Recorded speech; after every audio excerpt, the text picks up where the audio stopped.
Bonjour, voici maintenant une autre vidéo qui corrigera la suite de l'exercice 2 et surtout la question numéro 2 de cet exercice. Alors, dans la partie 1, c'est-à-dire premier, la première question, on a défini la fonction, puis on a étudié les branches infinies aux bornes de ce domaine de définition. Alors, dans la deuxième, on va étudier la monotonie et on va interpréter graphiquement les, les expressions f'0 égale à 0 et f'2 égale à 0. Et à la fin, à partir du tableau de variation, on va déduire le nombre de solutions de l'équation f de x égale à 0. Alors on commence.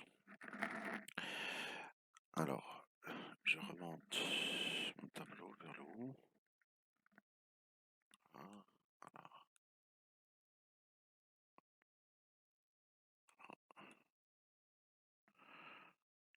Voilà.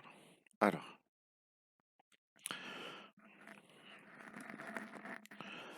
donc deuxième question.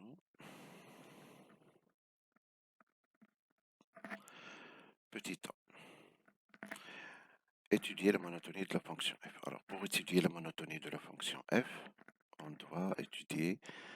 va calculer la dérivée de cette fonction. Bon, pour cela, on doit d'abord étudier la dérivabilité de f sur son domaine.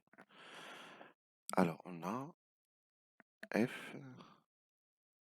est dérivable sur son domaine qui est R, car elle est usuelle, ou plus précisément, elle est polynomiale.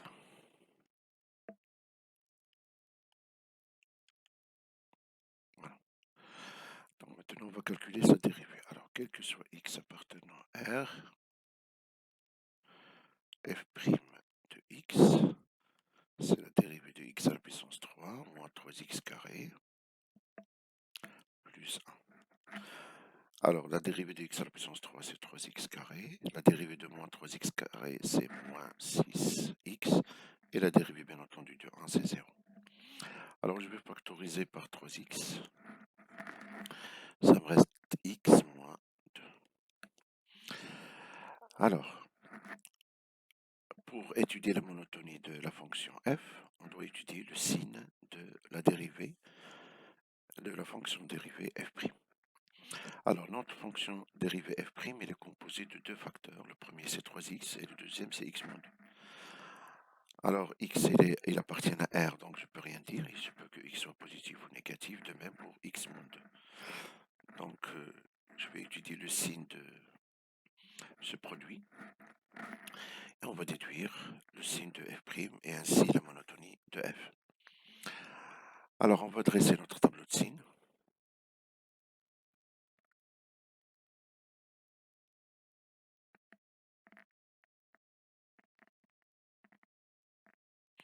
Voilà.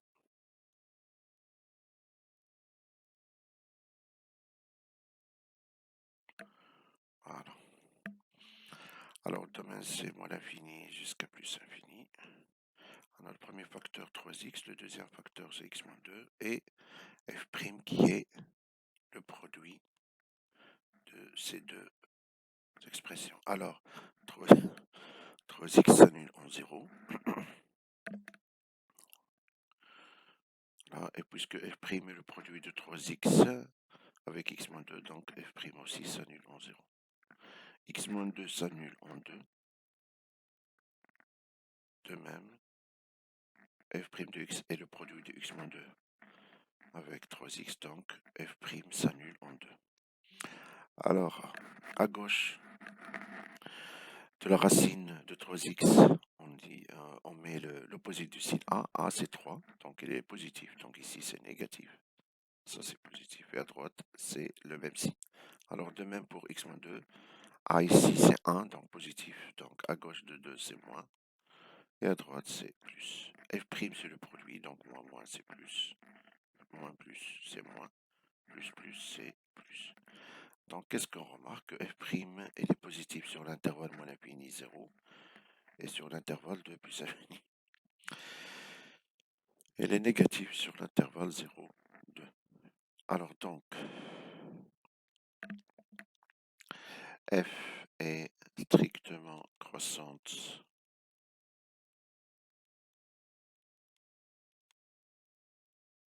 sur moins l'infini 0 union 2 plus infini et strictement décroissante sur l'intervalle 0,2.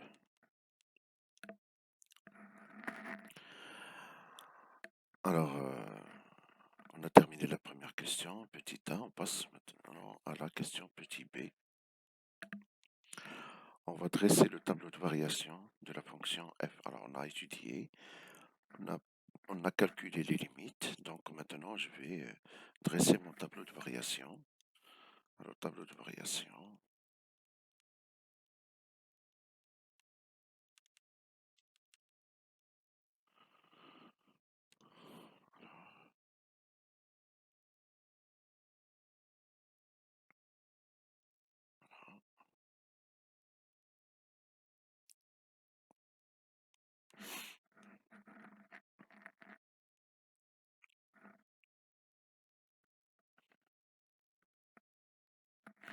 Donc, x, f' de x puis f. Alors, domaine, c'est moins l'infini jusqu'à plus infini. Alors, je m'excuse. Je recopie le signe de f' que j'ai déjà étudié. Donc, f' s'annule en 0 et en 2. Voilà.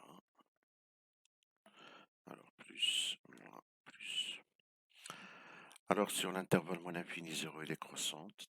Voilà. Sur l'intervalle 0,2, elle descend vers le bas, décroissante. Et sur l'intervalle de plus infini, elle est croissante cette fois-ci. Alors, on a déjà calculé les limites. Alors, tant que je ne me rappelle plus. Donc, les limites. Ah, voilà. Les limites, on a en moins l'infini, c'est moins l'infini. En plus infini, c'est plus infini. Voilà. Donc, en moins l'infini, c'est moins l'infini. Il faut s'assurer toujours que les limites sont compatibles avec la monotonie. D'accord. Alors, qu'est-ce qui reste? Il reste à calculer f0 et on calcule f de 2. Alors, f0, c'est, si je ne me trompe pas, je remplace par, c'est 0 à la puissance 3, moins 3, 0 au carré, plus 1, ça nous donne 1. Donc ici, c'est 1. f de 2, c'est 2 à la puissance 3, moins 3 fois 2 au carré, plus 1. Alors, 2 à la puissance 3, c'est 8. 2 au carré, c'est 4. 4 fois 3, c'est 12. Voilà. Alors, 8 moins 12, c'est moins 4. Moins 4 plus 1, c'est moins 3. Donc, je note les deux valeurs. Donc, en 0, c'est 1. Et moins 3 en moins 2. Voilà, moins 3. Bon, alors, on passe maintenant à la question numéro C. Alors, petit c, qu'est-ce qu'on a dans la question petit c? Interpréter géométriquement le résultat f'0 est égal à 0 et f'2 est égal à 0. Alors, pour le premier résultat, on a f'0, bien entendu, égal à 0. Alors, on l'a déjà vu dans le tableau, même dans la dérivée, vous remplacez x par 0, donc vous obtiendrez 0.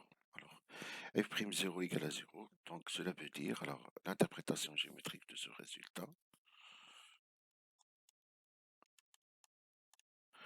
cela veut dire, alors, C de f, la courbe, admet une tangente horizontale, parce que f', f' de A, c'est la pente. C'est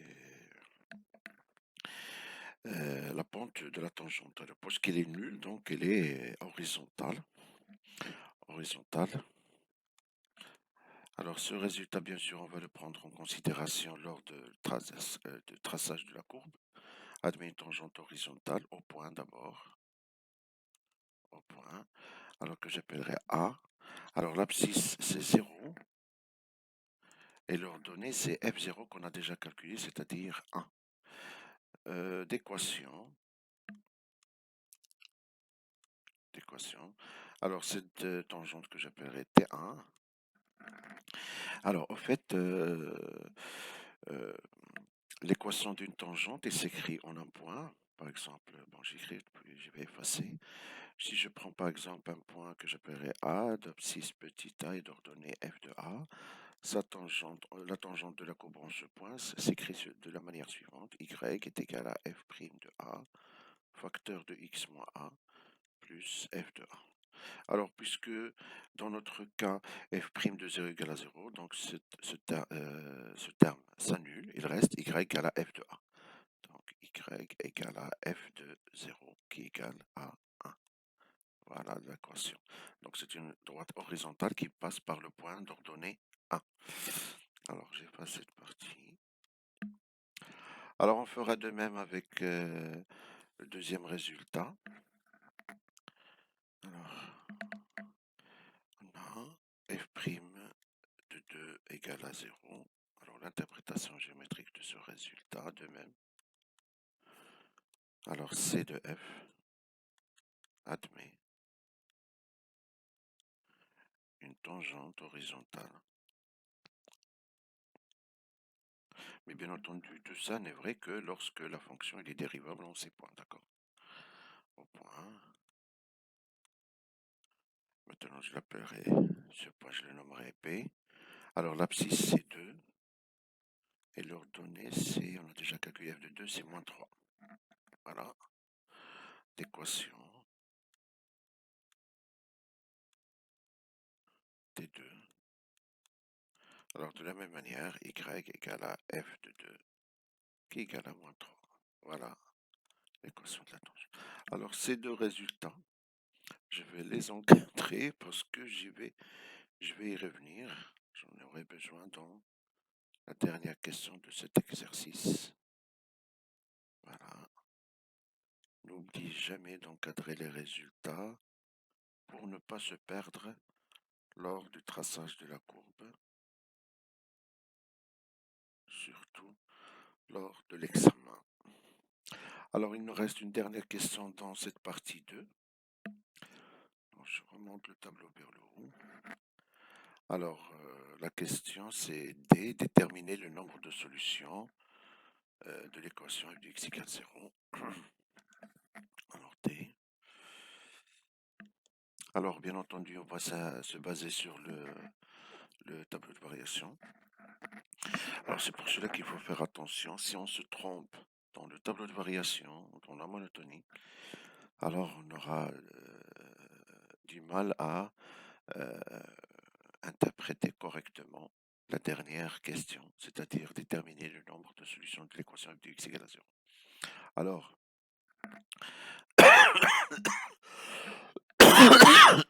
je m'explique comment on utilise le tableau de variation pour y répondre à cette question. Alors, remarquez dans le tableau de variation, il y a la première ligne qui signifie le domaine, c'est-à-dire x. Où se trouve x? C'est ici, dans la première ligne, c'est ça. D'accord? C'est la première ligne. Alors, ça c'est première ligne. Voilà. Ça, c'est là où se trouve x. Dans la dernière ligne, c'est troisième et dernière ligne. C'est là où se trouve f de x. Alors si je prends par exemple, je prends une autre couleur comme ça. Alors, par exemple, je prends cette couleur. Alors, j'essaie de trouver où se trouve le 0 dans la partie f de x. Alors, on a ici la fonction f elle varie de moins l'infini vers 1, puisqu'il est continu, donc nécessairement il va passer par 0. Donc ici, ça se trouve ici 0. Donc nécessairement il existe une valeur ici qui se trouve entre moins l'infini et 0, d'accord, que j'appellerai alpha, telle que l'image de alpha égale à 0. Alors, on arrive ici à 1, elle est positive, et elle descend vers moins 3 qui est négative, puisque la fonction continue, donc nécessairement elle passe par 0.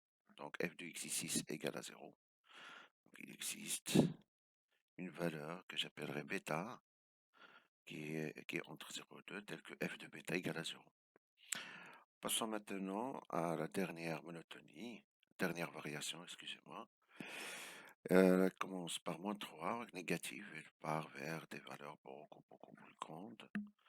Donc, puisque je rappelle toujours, puisque la fonction est continue, en fait ici j'utilise le théorème des valeurs intermédiaires. Il existe un 0 entre moins 3 et une valeur très grande. Et bien entendu, il a un antécédent qui se trouve entre 2 et plus infini, que j'appellerai gamma. F de gamma est égal à 0. Donc, le nombre de solutions, d'après le tableau de variation, il y en a 3. Le premier, il est entre moins l'infini 0, le deuxième entre 0 et 2, et le troisième entre 2 et plus l'infini. Voilà. Alors, d'après le tableau de variation,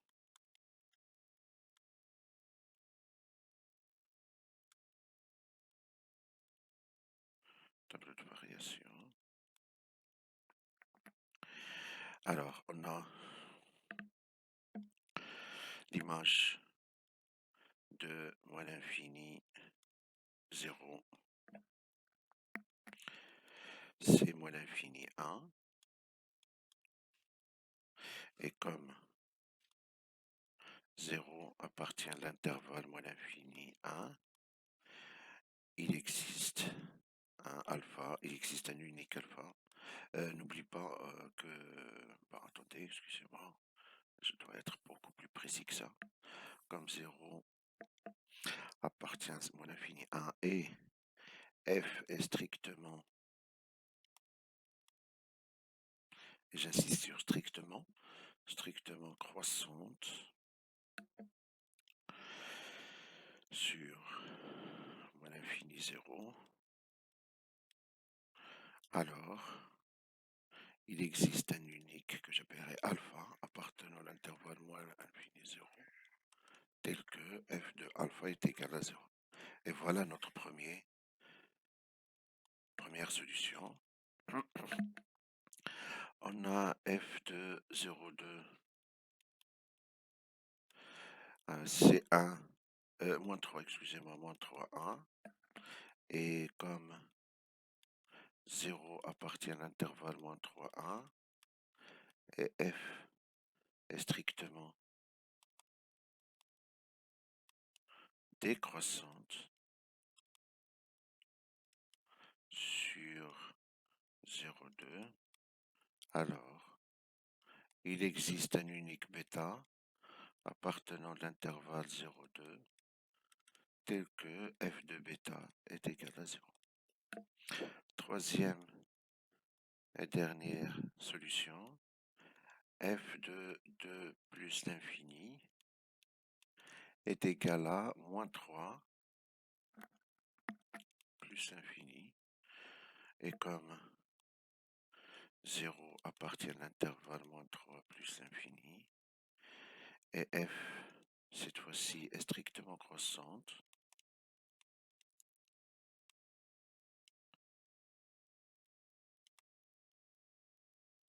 sur 2 plus infini, alors il existe un unique gamma appartenant à l'intervalle 2 plus infini, tel que f de gamma est égal à 0. Par conséquent, l'équation f de x égale à 0 admet exactement